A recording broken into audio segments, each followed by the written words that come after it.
ചിത്രത്തിൻ്റെ തുടക്കത്തിൽ വൈറസ് ബാധയേറ്റ് മരിച്ച ഒരു യുവതിയുടെ മൃതശരീരമാണ് കാണിക്കുന്നത്. ആ മൃതദേഹത്തിൻ്റെ കാലിലെ ടാഗിൽ അതിൽ സ്പർശിക്കരുതെന്ന് സൂചിപ്പിച്ചുകൊണ്ടുള്ള അപകട മുന്നറിയിപ്പുണ്ടായിരുന്നു.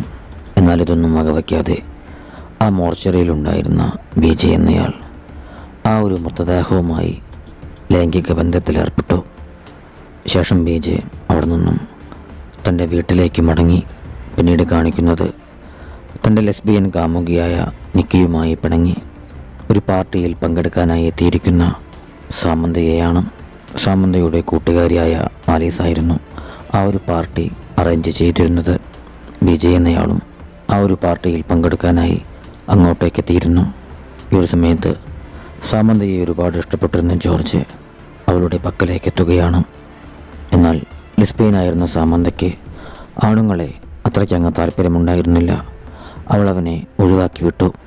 ശേഷം അവൾ തൻ്റെ സുഹൃത്തുക്കളായ പീറ്ററിൻ്റെയും ആലീസിൻ്റെയും പക്കലേക്ക് ചെന്നു. ആലീസിൻ്റെ നിർബന്ധത്തിന് വഴങ്ങി അന്ന് സാമന്ത ഒരുപാട് മദ്യപിച്ചിരുന്നു. അവളെ നിരീക്ഷിച്ചുകൊണ്ട് നിന്നിരുന്ന BJ അടിച്ചു ഫിറ്റായ സാമന്തയുടെ പക്കലേക്കെത്തി. മനഃപൂർവ്വം BJ അവിടെ ഉണ്ടായിരുന്നൊരു ഗ്ലാസ് താഴേക്കെറിഞ്ഞ് പൊട്ടിച്ച് സാമന്തയുടെ ശ്രദ്ധ തിരിച്ചു. ശേഷം BJ താൻ കൊണ്ടുവന്നിരുന്ന പാനീയം സാമന്തയുടേതാണെന്ന് തെറ്റിദ്ധരിപ്പിച്ചുകൊണ്ട് അത് അവളെ കൊണ്ട് കുടിപ്പിച്ചു. അവളുമായി സംസാരിച്ച BJ അവൾ ഒറ്റയ്ക്കാണ് വന്നതെന്നും അവളൊരു ലെസ്ബിയനാണെന്നും തിരിച്ചറിഞ്ഞു. ശേഷം BJ സൂത്രത്തിൽ അവളെ കാറിലേക്ക് കൂട്ടിക്കൊണ്ടു പോവുകയും അതിനുള്ളിലിട്ട് അവളെ ബലാത്കാരം ചെയ്യുകയുമാണ്. പിന്നീട് ബോധം വരുമ്പോൾ സാമന്ത അവളുടെ വീട്ടിലായിരുന്നു. ഇക്കാര്യം അവൾ വീട്ടിലുണ്ടായിരുന്ന സ്വന്തം അമ്മയോട് പോലും പറഞ്ഞിരുന്നില്ല. സാമന്തയ്ക്ക് അവളുടെ അമ്മയെ അത്രയ്ക്കങ്ങ് ഇഷ്ടമല്ലായിരുന്നു. പിന്നീട് സാമന്ത പിണങ്ങി നിന്നിരുന്ന തൻ്റെ ലെസ്ബിയൻ പങ്കാളിയായ നിക്കിയെ കാണാനായി ചെന്നു. പിറ്റേന്നു രാവിലെ വീട്ടിലുണർന്ന സാമന്ത തൻ്റെ ബെഡിൽ നിറയെ രക്തക്കറ കാണുകയാണ്. തനിക്ക് മെൻസസ് ആയതായിരിക്കുമെന്നാണ് സാമന്ത കരുതിയിരുന്നത്. ഈ ഒരു സമയത്ത് തൻ്റെ അടിവയറ്റിൽ ഇൻഫെക്ഷൻ്റെ ലക്ഷണങ്ങൾ കാണിച്ചിരുന്നതും സാമന്തയെ ഭീതിയിലാഴ്ത്തി. ഈ ഒരു നേരത്ത് സാമന്തയുടെ ശരീരത്തിനകത്ത് നിന്നും ഒരു പുഴു താഴേക്ക് വീണിരുന്നു. എന്നാൽ സാമന്ത അക്കാര്യം ശ്രദ്ധിച്ചിരുന്നില്ല. കുളിക്കുന്ന സമയത്തും അവളുടെ ശരീരത്തിൽ നിന്നും രക്തം ഒലിച്ചിറങ്ങുന്നുണ്ടായിരുന്നു. അതത്ര കാര്യമാക്കാതെ സാമന്ത താൻ ജോലി ചെയ്തിരുന്ന റെസ്റ്റോറൻറ്റിലേക്ക് പോവുകയാണ്. പോകുന്ന വഴിയിൽ അവൾക്ക് ആലീസിൻ്റെ ഫോൺ കോൾ എത്തി. നമ്മോടൊപ്പം പാർട്ടിയിലുണ്ടായിരുന്ന BJ എന്നയാളെ പോലീസ് തിരയുന്നുണ്ട്. എന്താണ് കാരണമെന്ന് എനിക്കറിയില്ല എന്ന് ആലീസ് സാമന്തയോട് പറഞ്ഞു. റെസ്റ്റോറൻറ്റിലെത്തി ബ്രേക്ക്ഫാസ്റ്റ് കഴിക്കുന്ന സമയത്ത് സാമന്തയ്ക്ക് ഓക്കാനം വരികയും അവൾക്കത് കഴിക്കാൻ സാധിക്കാതെ വരികയും ചെയ്തു. അവിടേക്കും ജോർജ് അവളെ കാണാനായി എത്തിയിരുന്നു. പക്ഷേ സാമന്തയ്ക്ക് അവനുമായി സംസാരിക്കാൻ വലിയ താല്പര്യമുണ്ടായിരുന്നില്ല. കസ്റ്റമേഴ്സിൻ്റെ ഓർഡർ എടുക്കുന്ന സമയത്ത് ആരോ ചുവട്ടിൽ ശക്തമായി അലർന്നതുപോലെയാണ് സാമന്തയ്ക്ക് അനുഭവപ്പെട്ടിരുന്നത്. പിന്നീട് കലശമായ വയറുവേദന മൂലം സാമന്ത വാഷ്റൂമിലേക്ക് ഓടി. ആ ഒരു സമയത്തും സാമന്തയുടെ ശരീരത്തിൽ നിന്നും ഒരുപാട് രക്തം പുറത്തേക്ക് പോയിരുന്നു. സാമന്തയുടെ കരച്ചിൽ കേട്ട് കൂടെ ജോലി ചെയ്തിരുന്ന യുവതി ഓടിയെത്തിയെങ്കിലും തനിക്ക് വയറിളക്കമാണെന്നാണ് സാമന്ത അവളോട് പറഞ്ഞിരുന്നത്. തുടർന്നും സഹിക്കാനാവാത്ത വയറുവേദന അനുഭവപ്പെട്ടതോടെ സാമന്ത ഒരു ഡോക്ടറെ സമീപിച്ചു. സാമന്തയുടെ ലൈംഗികാവയവത്തിനു ചുറ്റുമുള്ള ഇൻഫെക്ഷൻ കണ്ട് അവൾ ആരുമായോ ബന്ധപ്പെട്ടിട്ടുണ്ടെന്ന് ഡോക്ടർ മനസ്സിലാക്കി. മാത്രവുമല്ല, ഈ സമയത്ത് സാമന്തയുടെ ഹൃദയത്തിൻ്റെ പ്രവർത്തനവും മന്ദഗതിയിലായിരുന്നു. ഇക്കാര്യവും ഡോക്ടർ അവളുടെ ശ്രദ്ധയിൽപ്പെടുത്തി. അത് ചർമ്മത്തെ ബാധിക്കുന്ന ഏതോ ഇൻഫെക്ഷൻ ആണെന്നാണ് ഡോക്ടർ കരുതിയിരുന്നത്. അവിടെ നിന്നും സാമന്ത നേരെ പോയിരുന്നത് തൻ്റെ ലെസ്ബിയൻ കാമുകിയായിരുന്ന നിക്കിയുടെ പക്കലേക്കായിരുന്നു. സാമന്ത അവളുമായി ബന്ധപ്പെടാൻ ആഗ്രഹിച്ചിരുന്നെങ്കിലും നിക്കിക്ക് വലിയ താല്പര്യമുണ്ടായിരുന്നില്ല. ഈ ഒരു സമയത്താണ് സാമന്ത നിക്കിക്ക് സ്കോളർഷിപ്പ് ലഭിച്ചിട്ടുണ്ടെന്നുള്ള കാര്യം തിരിച്ചറിയുന്നത്. നിക്കി അക്കാര്യം തന്നെ അറിയിക്കാതിരുന്നത് സാമന്തയെ വിഷമത്തിലാഴ്ത്തി. രാത്രിയോടെ സാമന്ത തൻ്റെ സുഹൃത്തായ ആലീസിൻ്റെ പക്കലേക്ക് ചെന്നു. ഈ ഒരു നേരത്താണ് ആലീസ് സാമന്തയുടെ ഒരു കണ്ണ് ചുവന്നിരിക്കുന്ന കാര്യം അവളുടെ ശ്രദ്ധയിൽപ്പെടുത്തുന്നത്.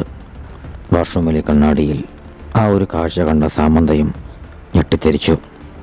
അന്നു രാത്രിയിൽ പല്ലു തേക്കുന്ന സമയത്ത് സാമന്തയുടെ ഒരു പല്ല് ഇളകിപ്പോയി. ആ രാത്രിയിലും സാമന്ത ഒരുപാട് രക്തം ഛർദ്ദിച്ചിരുന്നു. സാമന്തയുടെ അമ്മ അവളെ സഹായിക്കാനായി എത്തിയെങ്കിലും സാമന്ത അവരെ അടുപ്പിച്ചില്ല. വിജയുമായി ബന്ധപ്പെട്ട് 3 ദിവസം പിന്നിടുമ്പോഴേക്കും സാമന്തയുടെ അസുഖം ഭീകരമാമിതം വർദ്ധിച്ചിരുന്നു. മാത്രവുമല്ല, പിന്നീട് അങ്ങോട്ടേക്ക് സാമന്തയ്ക്ക് ചൂടുവെള്ളം പോലും തിരിച്ചറിയാൻ സാധിക്കാത്തൊരവസ്ഥ സംജാതമാവുകയാണ്. ഈ ഒരു കാഴ്ച കണ്ട് അങ്ങോട്ടേക്കെത്തിയ സാമന്തയുടെ അമ്മയും ഞെട്ടിത്തെരിച്ചു. ദിവസങ്ങൾക്കകം തന്നെ ആ ഒരു വൈറസ് അവരുടെ ശരീരത്തിൻ്റെ മറ്റു ഭാഗങ്ങളിലേക്ക് കൂടി പടർന്നു കഴിഞ്ഞിരുന്നു. അന്ന് കുളിക്കുന്ന സമയത്ത് അവളുടെ ശരീരത്തിൽ നിന്നും മുടിയുടെ ഒരു ഭാഗം അടർന്നു പോയിരുന്നു. എന്നാൽ ഈ ഒരു കാര്യം സാമന്ത അറിഞ്ഞിരുന്നില്ല. ഈ ഒരു കാഴ്ച കാണാനിടയായ സാമന്തയുടെ അമ്മ അക്ഷരാർത്ഥത്തിൽ ഞെട്ടിയുറച്ചു. തനിക്കെന്തോ മാരകമായ അസുഖമുണ്ടെന്ന് സാമന്തയും വേദനയോടെ മനസ്സിലാക്കി. അമ്മയുടെ വാക്കുകൾ അവഗണിച്ചുകൊണ്ട് സാമന്ത അവിടെ നിന്നും നേരെ താൻ കണ്ടിരുന്ന ആ ഒരു ഡോക്ടറുടെ പക്കലേക്ക് ചെല്ലുകയാണ്. എന്നാൽ ഈ നേരത്താണ് സാമന്തയ്ക്ക് റെസ്റ്റോറൻറ്റ് ഓണറുടെ പക്കൽ നിന്നും കോൾ വരുന്നത്. പകരം ആളെ കിട്ടുന്നതുവരെ നീ ഇവിടെ വർക്ക് ചെയ്യണമെന്ന് അയാൾ സാമന്തയെ നിർബന്ധിച്ചു. അങ്ങനെ സാമന്ത റെസ്റ്റോറൻറ്റിലേക്ക് ചെന്നു. സാമന്തയെ കണ്ട റെസ്റ്റോറൻറ്റ് ഓണർ ഇവിടെ കൂളിംഗ് ഗ്ലാസ് അനുവദനീയമല്ലെന്നും പറഞ്ഞുകൊണ്ട് അത് എടുത്തുമാറ്റി. ചുവന്നു തൊടുത്ത ഭീതിജനകമായ അവളുടെ കണ്ണുകൾ കണ്ടതോടെ നീ എത്രയും വേഗം ഡോക്ടറുടെ പക്കലേക്ക് പൊക്കോളുവെന്ന് അയാൾ നിഷ്കർഷിച്ചു. ഇതിനിടെ സാമന്ത താൻ ഓർഡർ എടുത്തിരുന്ന ടേബിളിൽ ഭക്ഷണം വിളമ്പിയിരുന്നു. അല്പസമയത്തിനകം തന്നെ സാമന്തയുടെ നഖങ്ങൾ ഇളകിപ്പോകാൻ ആരംഭിച്ചിരുന്നു. ഈ ഒരു സമയത്താണ് സാമന്ത വിളമ്പിയിരുന്ന ഭക്ഷണത്തിൽ നിന്നും കസ്റ്റമേഴ്സിനെ അവളുടെ നഖം കണ്ടുകിട്ടുന്നത്. ഭീതിയോടെ ഡോക്ടറുടെ പക്കലേക്ക് ചെല്ലുന്ന സമയത്താണ് ജോർജ് വീണ്ടും സാമന്തയെ അന്വേഷിച്ചെത്തുന്നത്. പോലീസ് തിരയുന്ന ബിജെ എന്നയാളുടെ കൂടെ പാർട്ടി നടക്കുന്ന സമയത്ത് ഞാൻ നിന്നെ കണ്ടിരുന്നുവെന്ന് ജോർജ് സാമന്തയോട് പറഞ്ഞു. വ്യക്തമായ മറുപടി അവന് നൽകാതെ സാമന്ത അവിടെ നിന്നും ഡോക്ടറുടെ പക്കലേക്ക് പാഞ്ഞു. സാമന്തയുടെ ഭീതി ജനിപ്പിക്കുന്ന കണ്ണുകൾ കണ്ടതോടെ സംഭവം ഗുരുതരമാണെന്ന് ഡോക്ടർ തിരിച്ചറിഞ്ഞു. രക്തം പരിശോധനയ്ക്ക് അയച്ചിട്ടുണ്ടെന്നും അതിൻ്റെ റിസൾട്ട് വന്നാലേ തനിക്കെന്തെങ്കിലും പറയാൻ സാധിക്കുകയുള്ളൂ എന്നും ഡോക്ടർ അവളോട് പറഞ്ഞു. മറ്റുള്ളവരിലേക്ക് പടരാൻ സാധ്യതയുള്ള അസുഖമായതുകൊണ്ട് ആരുമായും സമ്പർക്കം പാടില്ലെന്ന് ഡോക്ടർ അവളോട് നിർദ്ദേശിച്ചിരുന്നു. എന്നാൽ ടെൻഷൻ മാറ്റാനായി സാമന്ത നേരെ പോയിരുന്നത് തൻ്റെ കൂട്ടുകാരനായിരുന്ന പീറ്ററിൻ്റെ പക്കലേക്കായിരുന്നു. അവൾ പീറ്ററിൻ്റെ പക്കൽ നിന്നും ലഹരി വാങ്ങി ഉപയോഗിച്ചു. അല്പസമയത്തിനകം തന്നെ അവൾ വിളിച്ചതനുസരിച്ച് ആലീസും അങ്ങോട്ടേക്കെത്തി. ഇരുവരോടും പാർട്ടി നടന്നിരുന്ന ആ ദിവസം ബിജെ തന്നെ ബലാത്സംഗം ചെയ്തിരുന്ന കാര്യം സാമന്ത വെളിപ്പെടുത്തി.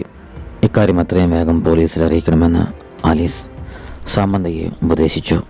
എന്നാൽ ഈ സംഭവം അറിഞ്ഞാൽ നിക്കി എന്നേക്കുമായി തന്നെ ഉപേക്ഷിച്ചു പോകും എന്നുള്ള ഭയം മൂലം സാമന്ത അതിനു സമ്മതിച്ചില്ല.